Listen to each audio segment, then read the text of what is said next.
Hello and welcome to the Love Rugby League podcast, your place to come and talk about all the big news in the world of rugby league with myself, Matt Shaw, and Aaron Bauer. Aaron, how are you? You've had another weekend of, I'm assuming, watching football and rugby, of course. Rugby. Where did you go this week? Wakefield. Ah, okay. Lights out.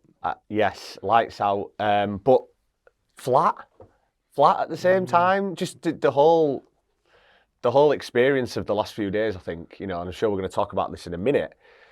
After such a great start to the season, it was never going to continue on at 100 miles an hour, but it feels like it's gone from 100 to almost flat zero, ground to a halt. Like, the early rounds of the Cup are never too captivating, are they? Like, they don't, but this weekend in particular, I just felt, and I'm sure you did, just really flat, really underwhelmed. Yeah. The reality is this: people don't care about the Challenge Cup until you get even maybe to the semi-finals, maybe quarters at a push. Yeah.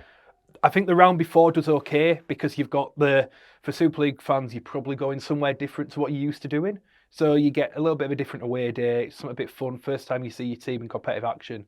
This round is just dull. And I think it's reflected, we've got to be honest, it's hard to find a place to watch games this week. It was hidden away on the red button of the BBC, Sportsman had a game on YouTube, but with no disrespect intended to Red Button or Sportsman, because both are incredibly, particularly the Sportsman, the coverage they do is great. You've got to give them full credit. You would expect more for the Challenge Cup. You would expect a main game somewhere on the BBC. Yeah, with 13 of the 16 teams of Super League clubs, so you're guaranteed some all Super League ties, some cracking games. I think the disappointment for me, and I know it was out of the control of the clubs involved, I think the story would have been Goole hosting Warrington. I was really looking forward to that when that draw come out. I thought, what a great story, seeing Warrington go to Victoria Pleasure Grounds in Goole. The ground's been redeveloped, so it couldn't be there. So obviously the crowd's never going to be that great at Warrington. I think it was 3,000. I mean, I'm sure we'll touch on crowds and probably one in particular a little bit later, but does it just feel like you're just going through the motions in the early rounds of East Cup? I know there's been a bit of talk of, do you make it a magic style thing and get the last 16 in a big venue somewhere? Is that the way you go? Do you get maybe a broadcaster interested where it doesn't necessarily have to be the BBC or Sky? Someone new might fancy taking that as a single event. I don't know. Well, needs something. Yeah. It needs something. I like what they've done with the early round when you come in and it's manufactured so you play away as a Super League team.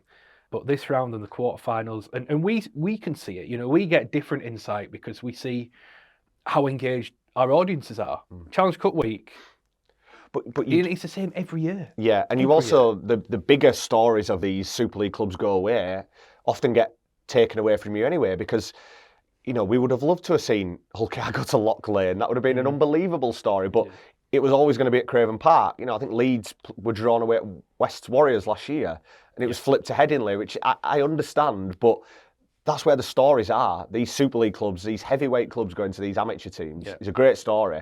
And then this round is the one in the middle I always think is just quite tepid and flat, because you almost know if it's Super League v Championship, probably 99% of the time who's going to get through. Quarters is when it does really start to matter a little bit, sort of feel a little bit more important. But those early rounds, I don't know, I just think whatever you do, I just don't think you've got the buy-in from the public, which probably leads us on to something else. Well, it's reflected in the crowd, isn't it? Yeah. By and large, I think Bradford did not take a big following to Wigan.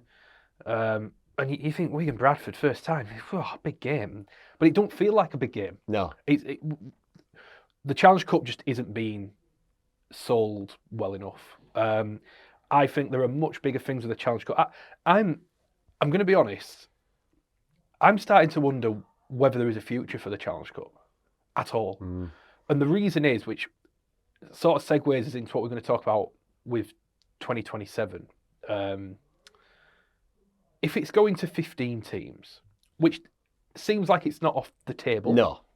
Not a definitive yes, not a definitive no. But if it goes to 15 teams, you've got a longer season. Where does the Challenge Cup fit? Yeah. I'm in the camp of I'm over Wembley. I am nostalgic and I am a bit of a rugby league purist, so the idea of not playing the Challenge Cup final at Wembley is weird to me, but it doesn't have the appeal. It's reflected in the crowds, unfortunately.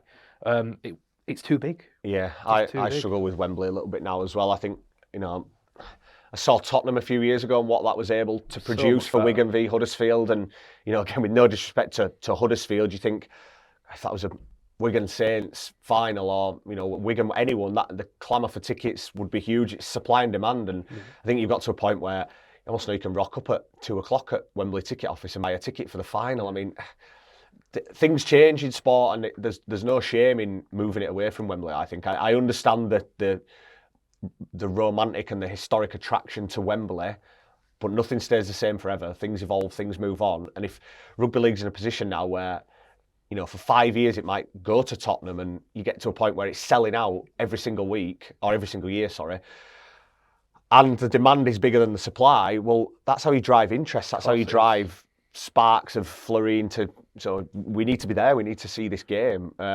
I do think something probably needs to be done with the final because we go every year and it just doesn't feel as big as it used to anymore. No, it doesn't. And there's been some great finals. This one we've just had, in the history with KR finally winning it. The one when Lee won it. Well, I think we've been really lucky in that regard, though. There's been some stories to tell in that regard, and I think if you were to get a final this year with, let's say you got Hull KR and Wigan in the final this year, two of the most recent winners, is it as captivating? You're almost, without picking a team off the top of my head, you're almost begging for a Wakefield to get there because it's a new story, and that's, whereas Wembley itself should be the occasion, but I think you're almost wanting new stories to get there to drive that bit of interest in the final. Yeah, I do wonder about the Challenge Cup. It'll seem incomprehensible to people that there'll be no Challenge Cup. And look, I would like to think there is a place for it somewhere, but the relevance of it just doesn't seem there for me. And I say I'm just purely going off interest from broadcasters, interest from spectators, interest from print media as well. I know all too well. There was just no interest in the cup this weekend because there's just nothing to sell. There's nothing to sell at all. And the quarters are different. The quarters are when things really start to get spicy, I think, and that pickup will come. I think the Beeb definitely have 2 games. Does Beeb have 2 games? I think in the quarterfinals. So it will start to pick up again, but. This weekend, I mean, so flat, and after a great start to the season, it just kind of feels like you're going through the motions a little bit. Hopefully, Super League will pick that up again this weekend. I'm going to steer away slightly from 2027 for now, and talk about a few clubs who, crisis is a strong word. Yeah, in March. But there's a few clubs in bad positions at the minute. One of them is Hull. They're out of the cup. The one from 4 in the league. Yeah. Is the pressure on John Cartwright? Is his job on shaky ground? Well, only the hierarchy at Hull know the answer to that, don't they? From the outside looking in, you would have to imagine with the noises Hull have made in the last 12 to 18 months about where they want to go and what they want to do, the money that they've spent on certain players, I think there probably does have to be an element of pressure on him. Yeah, I mean, look, they are one of probably 3 or 4 clubs really, really struggling with injuries at the minute. Everyone's got injuries. There's 3 or 4, Saints, Lee, Huddersfield, Hull, jump out as really, really, really struggling with injuries. Like you said, they won from 4 and they could have lost that first game to Bradford.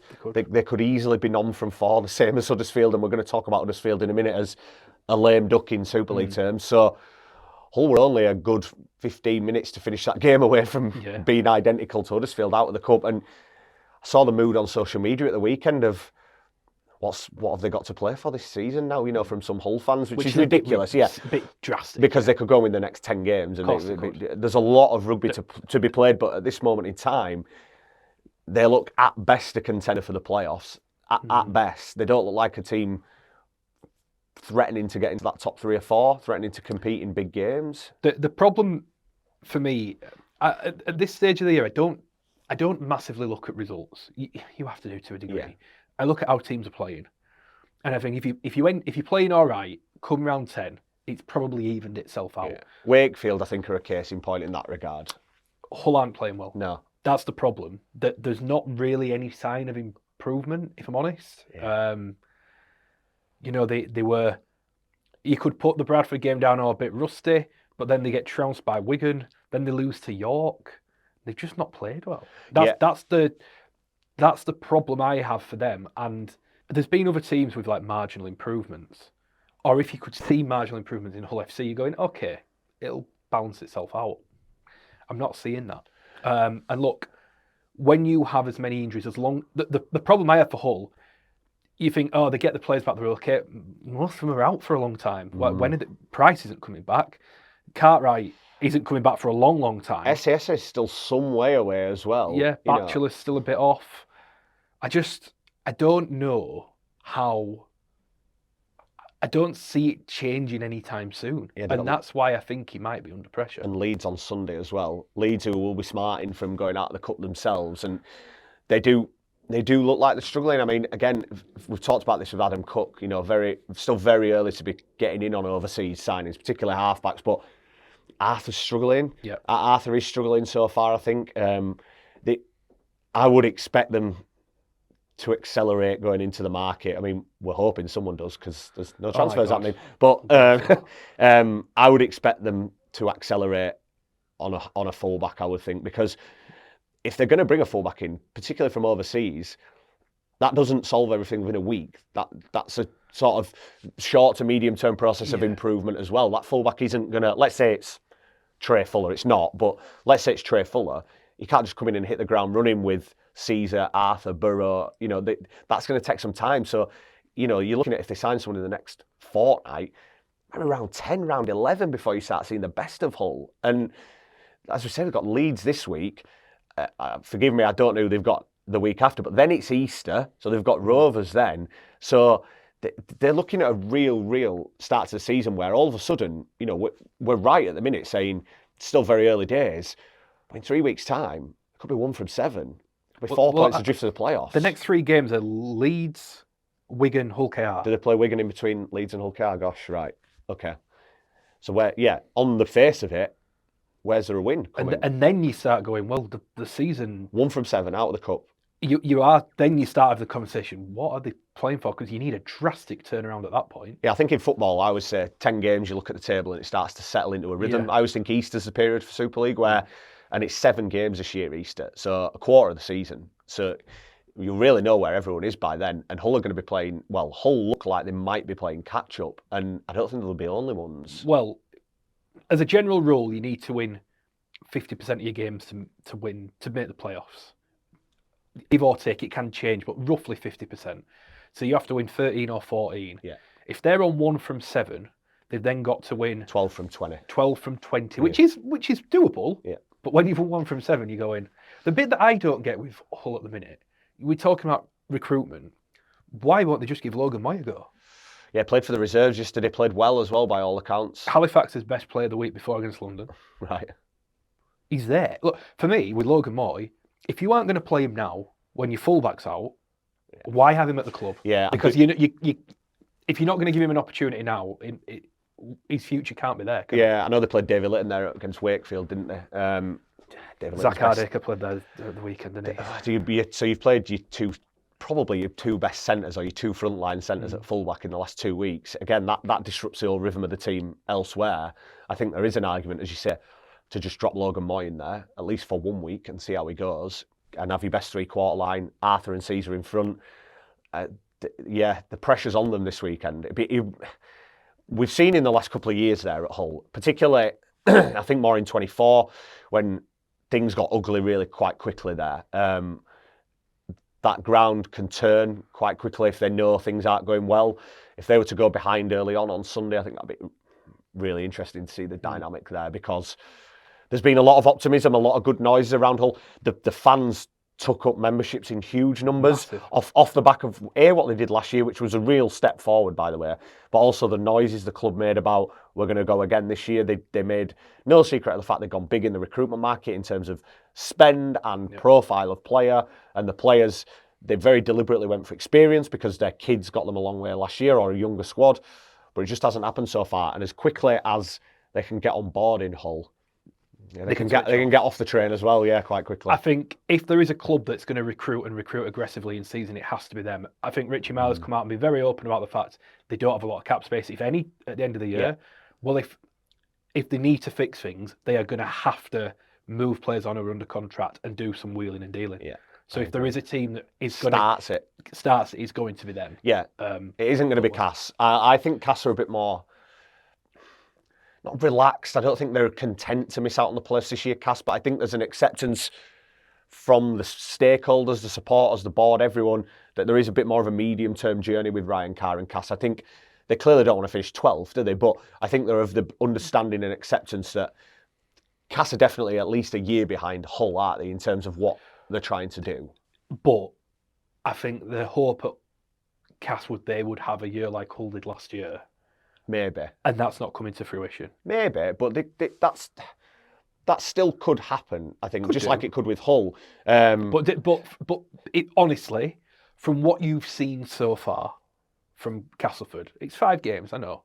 From what you've seen, do you genuinely think that they are going to end the season flirting with the playoffs? No, because I don't. No, I still think they'll finish above the promoted teams in Huddersfield. I still think over the course of 27 games, they will have enough quality to do that. And but 10th isn't what they were. No, of course it's not. You know. No, that Valamai is back now, isn't he? Grecian's back.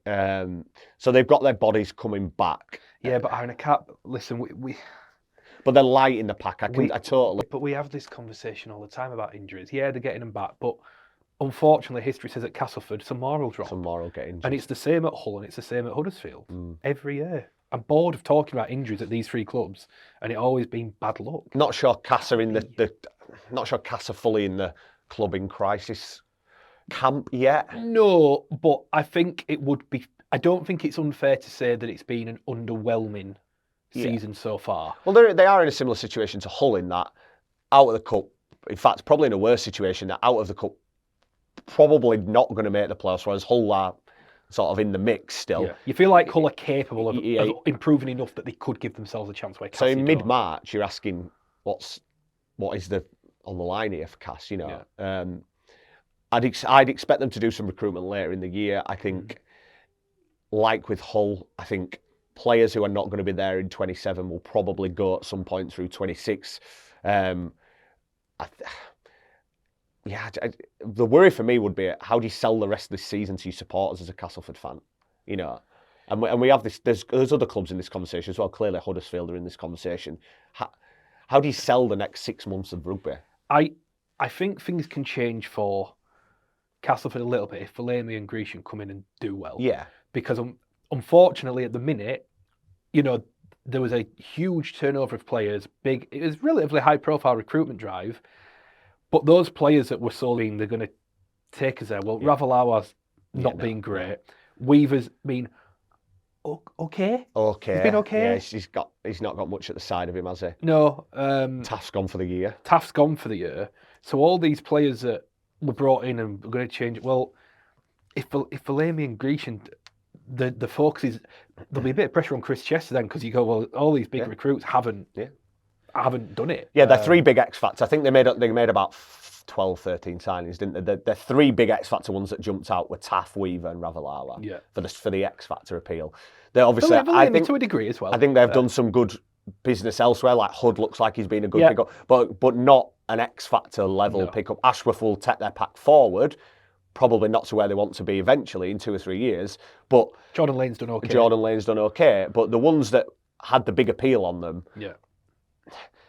Taft's gone for the year, so you can't judge him. Ravalawa's probably been underwhelming. I know everyone will transfix on that one moment at Headingley, which has sort of defined him so far. He's just not been that good, has he, generally speaking? No, probably not. You're expecting a little bit more. Not sure he's fully fit. You know, he does. And when it dries up, will he be a bit better, maybe, on firmer pitches? Do you not think this was... I remember being asked the question, who are you most concerned about before the season in comparison to where the fans' expectations are? And I said Cass, because I thought there was so much optimism and hope, and fairly so, you know, new coach, loads of new players. But I did have doubts over some of the... Ravalary's not played a lot of rugby league. No. Valemi, you know, not going to make any judgment. We've not seen him play yet, but hasn't yet... You know, he hasn't played a lot of rugby league recently. And I just thought, they're making all these signings and everyone's getting really excited. I'm not sure they're going to be as good as people think. And to date, 5 games in, to date they haven't been. Yeah, I think that's fair. So yeah, not a club in crisis, but a club that's should be disappointed. Yeah. A club that we have to talk about in this is Huddersfield. So I was there on Saturday, and there's that picture, isn't there, that's come out just before the game started from the Hull KR end. And let's be honest, there were more Hull KR fans than Huddersfield fans. By a long way. Probably by at least 1,000. My overwhelming, or my initial thought is just sadness. Yeah, I agree. I think it's sad to see. You know, I did work experience at the Giants in 2013, the year they won the league leaders, and it was great. Yeah. Like, I think by the end they were averaging like 8,500, and it was just a good place to be.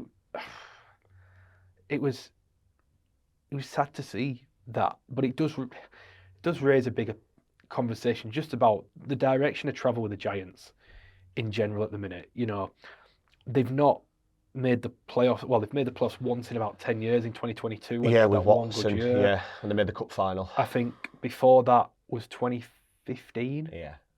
So they've made the playoffs, one in 11 seasons. They're not making them this year. They're a bottom end Super League club. Let's say how it is. There is no sign of improvement. The ground is clearly a problem. Yeah. And in fairness to the Giants, they know it, and they're not being helped at all by the council, by people who continue to try and block them moving to the Shea.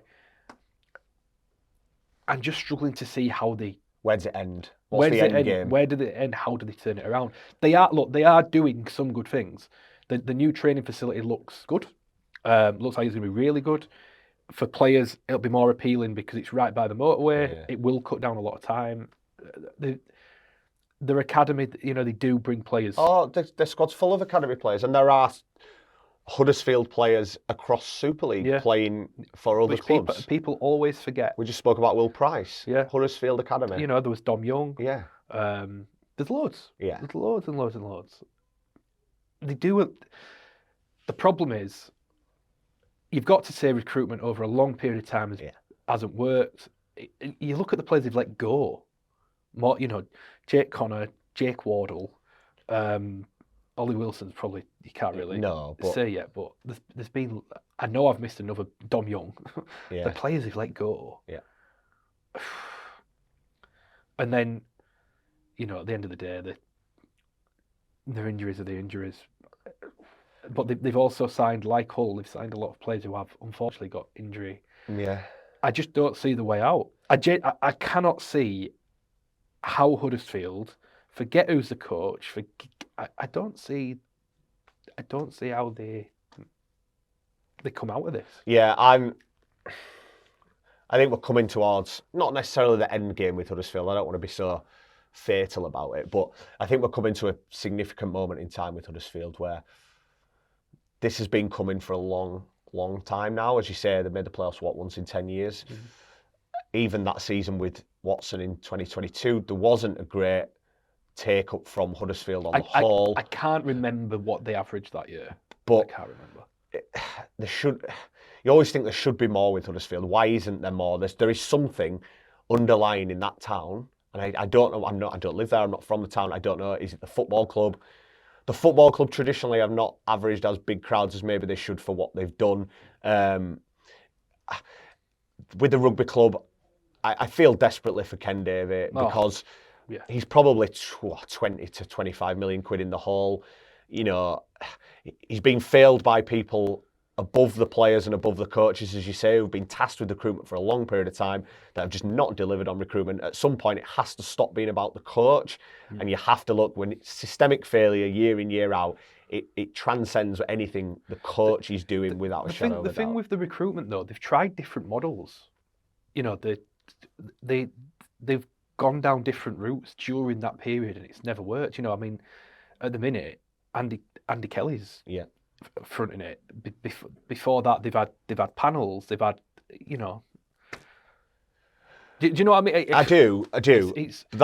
Those pictures on Saturday and those scenes sort of send a warning signal out. I think now that Huddersfield are going to have to do something drastic here. I think now. Yeah. Now whether that is force a move through to the Shea. I know the council are not being particularly helpful in that regard. this can't happen overnight. They need that. They need a stadium. They need this. Probably hindsight's brilliant. 10 years ago, when they were one of the best clubs in the country, they should have struck while the iron was hot then, got a facility built like what Lee are playing out of now. You know, Wakefield are playing out of a redeveloped to an extent facility. That gives you the potential to do so much rather than just If they had a York. Yeah, a York is another Perfect. prime example. Perfect. I just worry that when that happens, and it probably will happen because Ken Davey and the club have made it abundantly clear this is where they need to go now. They need to leave whatever it's called these days. And in their defence, their complete defence, they are trying everything they can, and they are not being helped at all. But by the time it happens, will it be too late? Well, it comes back to the bigger question on 2027 and where the game's going. Look, I'm of the belief the NRL thing will happen. What it looks like exactly, not sure, but I think it will happen. And then it's where does everything fit? Let's be honest, none of us know. Yeah. Because a year ago they were talking about 10 teams, and now they're on about 15 and 14 and 12, and we don't know. Yeah. We don't know. We're not going to pretend we know. But there does seem, to me, from speaking to CEOs and people who are a little bit nearer to it than you and I, 15 seems to be a conversation that people are having. Yeah. But is it 15? If it's not 15, they're going to want London in. There's no getting away from the fact they're going to want London in.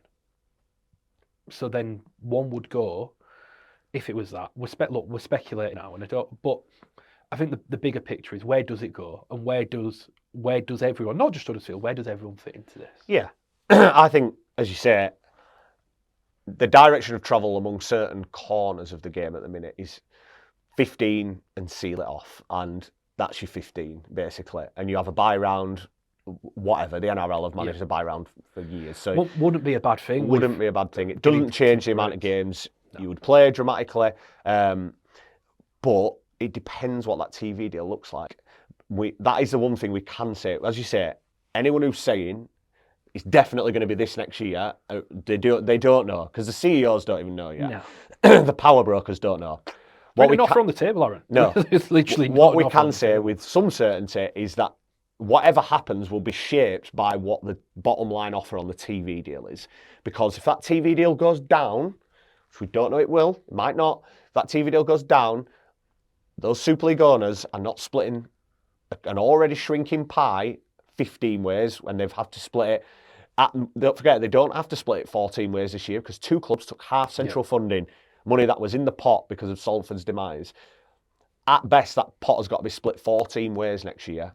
So they're already, if the TV deal stays the same, all the clubs are getting less central funding than what they get this year. Mm-hmm. Try and tell them to split it even further, 15 ways, when there's less money coming in through the door. That's the one thing we can say with some certainty. I agree, 15 does sound like an idea that's been floated with a lot of seriousness, and it is clearly obvious London are the team who would be team number 15. Huddersfield or whoever finishes lowest in the gradings would get a reprieve in that regard if it's 15. If the TV deal goes down, the 14th highest ranked club out of the Super League teams in the gradings is probably vulnerable, I would think. Yeah. And that is something we do know as well. As we sit here right now, it's gradings. There's been a lot of noise of if someone finishes bottom, X, Y, and Z, doesn't matter who finishes bottom of Super League this year, it's the gradings. And that will be good news to clubs like Bradford, who were, I believe, 10th in the gradings this year and would expect to go up based on increased crowds, increased league performance, etc., etc. Bradford would be fine. It'd be York to lose and Huddersfield, wouldn't it? I would think it's a 1 out of 3 of those. Yeah, I would think it's one of those. Yeah, which creates a story, if nothing else, you know. But if they're the stories we want to tell, that's probably a debate for another day. But I do think at this moment in time, it's until we know what the TV deal is, it's gradings and it's 14. It's all interesting because I think there's a bigger picture and it includes the Championship. I've had 2 people put it to me, depending on what the NRL deal looks like and if you're going to close off Super League, would Championship clubs take money to be a feeder club? Yeah, I've had this put to me as well. And it is happening already. There are just clubs that don't want to go public with it, to be seen to be, in the eyes of their loyal fans, reduced to nothing more than a feeder club. And you can read between the lines and look at which Championship clubs are taking players from which clubs on any given weekend. Well, the York Newcastle. The York Newcastle one is acknowledged and obvious, and there is another one in Yorkshire. You only have to look, probably will happen this weekend, that a big Super League club's fringe players will go to a local Championship club, and there is a belief that that is the first step on them being effectively a feeder club or a partner club, however you want to dress it up. I don't think that is a particularly terrible idea. It has worked in the NRL for a long period of time. Clubs like Burley Bears, Wynnum Seagulls, etc., still have strong fan bases who watch their games. And so what if they're the Broncos feeder club or the Panthers feeder club? They get the advantage of those players, they get help from that juggernaut of the game, and they survive. I don't think that is terribly such a disastrous way to go for the game. I've got head and heart on this. Yeah. Head, completely agree. We've got to get real about the clubs, bar in London right now, where the clubs are at, sitting financially and everything. They're light years away from being Super League clubs. Try tell the fans that. I know. That's your problem. And this was the problem. This is the problem with gradings. I've seen it, I'm a facts lad. So many people disengaged when it went to gradings, we can never go up now. But my argument was they were never going to go up in promotion relegation. You're thinking, you're chasing a dream that's not. The reality was you needed money to go up under any different league structure. These clubs don't have the money to do it. No. They just don't. But fans don't want to hear that, and I understand why they don't want to hear that either. I think the best way to do it is you give the clubs the opportunity to be feeder clubs and the money and the benefits that come with that, but they are allowed to step away from that if they want to be independent and have a crack at. So then, if you do genuinely get a win, any club you want, suddenly get someone who's going to chuck in millions of pounds a year, they can have a crack at it. But realistically, they just got to be honest and go, they don't. Yeah, they're nowhere near that. So they probably, business-wise, it makes complete sense to be feeder clubs. Take some money, take some benefits, and accept it. But how do fans take it? I don't know. That's your problem. That's the tough sell, isn't it? Yeah. We will see. Anyway, moving on, because look, we could speak about this forever. The problem is, I think in 2 weeks we'll probably know what that offer looks like to a degree. Yeah. Right now we don't. Yeah. So I think there's the council meeting next week to get out of the way first, and then I would expect things to accelerate on multiple fronts from next Tuesday. Next Tuesday. I agree. Yeah. Right, and in the meantime, because that'll be newsy, can someone do something? Like, we're so bored. Yeah. Why is nothing happening in rugby league? Last week I must have rang everyone I can think to ring 3 times. Someone must know something going on. No, mate, nothing going on. Very quiet. What's happening? Suspiciously quiet, because you automatically think, there's a lot of talk of injuries in Super League. We've probably pushed it more than anyone. Clubs are going to be signing players soon. Clubs are definitely in the market. Now, clubs are in the market, we will say that. Clubs have not suddenly decided to stop looking for players. But there is nothing in terms of movement imminent. And I feel like everyone's waiting for that first domino to fall. And we sort of talked about it with Hull, didn't we, that if they decide to evolve their squad, does that spark something? If another club gets a fullback, does that spark a retaliatory move from somewhere else? I don't know. But I wonder if, we've run a piece this morning on the site that there's nearly 90 players in Super League out injured at the minute. Crazy. It's extraordinary for round 4. It's extraordinary numbers. Is that what's causing this backlog? I spoke to a club last week who said they had inquiries for a couple of their players, but they just didn't feel comfortable at this moment in time letting them out with A, what's going on around the competition, but B, what's happening at their own club. Like, most clubs are only a couple of bad injuries or a couple of bad head knocks away from having to dip into their academy. I mean, when Wigan are doing it, that tells you everything you need to know, doesn't it? Leeds have played George Brown, Wigan have played Noah Hodkinson. Those kids probably go and get rugby somewhere else in the short term if everyone's fit and available, but they're just not able to let players go at the minute. I wonder if that is the thing that's holding the backlog up. The only teams, really, you think across the comp and who's genuinely injury-free enough to let players out, Leeds and Hull KR? Yeah, probably. Casa are looking to recruit. Yeah. Catalans have got a few injuries. Huddersfield, no chance. No chance. Hull FC, no chance. Yeah. Lee are decimated. no chance. Saints, no chance. Saints are getting worse, yeah. Warrington are not too bad, but then Sipley and Crowther got injured on the weekend.